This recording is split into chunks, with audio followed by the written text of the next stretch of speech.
ඔන්න පොරොන්දු වුණා වගේම කීප දෙනෙක් මට යෝජනා කරලා තිබුණා මේ එයාලට අලුත් බිස්නස් අදහස් එහෙම නැත්නම් ගෙදරින් ඉඳන් පටන් ගන්න පුළුවන් අලුත් ව්‍යාපාරික අදහස් කීපයක් දෙන්න කියලා.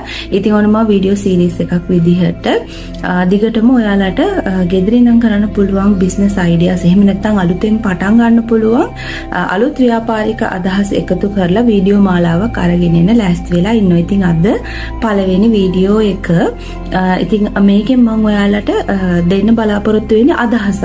මොන හරි ඔයාලට අලුතෙන් පටන් ගන්න පුළුවන් අදහසක් විතරයි. එතකොට ඒක වැඩි දියුණු කරගෙන යන්නේක එහෙම නැත්නම් තව ඔයාලගේ අයිඩියාස් එකතු කරලා ඒක ලොකු ව්‍යාපාරයක් විදිහට පටන් ගන්න එක කරගෙන යන්නේක ඔයාලට බාරයි. ඉතින් මම ඔයාලා වෙනුවෙන් ඔයාලා හිතන්නේ නැති සමහර අදහස් එකතු කරන් තමයි මේ වීඩියෝ මාලාව අරගෙන එන්නේ. ඉතින් පළවෙනි වීඩියෝ එක විදිහට මම ඔයාලට සමහර විට ඔයාලා thumbnail එකේ දකින්න නැති ෆොටෝස් මම දාලා තියෙනවා බෑග්ස් වල ෆොටෝස් වගේක්. ඉතින් ඒ කියන්නේ ඔයාලට පුළුවන් දැන් ඔන්න අලුතෙන්ම නීතියක් ඇවිල්ලා තියෙනවනේ shopping bags වලට සල්ලි ගන්න කියලා shopping bag වලට. එතකොට දැන් කඩවල් වලින් සල්ලි ගන්නවා. ඉතින් ඔයාලට පුළුවන් දැන් අපි සාමාන්‍යයෙන් තරුණ වයසක අය නම් ඕනේ shopping මළු අරන් යයි කඩවල් වලට. නමුත් ටිකක් තරුණ අය හරි ලැජ්ජයිනේ shopping bags අරන් යන්න. එහෙම නැත්නම් ඔය පොඩි මළු මොන හරි දේවල් අරන් යන්න. ඉතින් ඒක නිසා ඕන ඔයාලට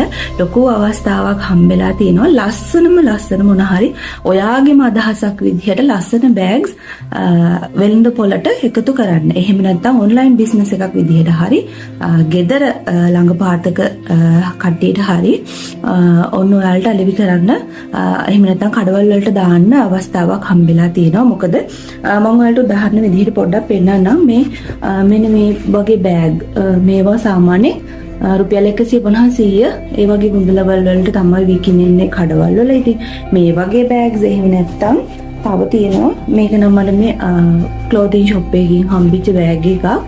ලස්සන පොඩි ලොකු නැහැ සාමාන්‍යයෙන් පොඩි.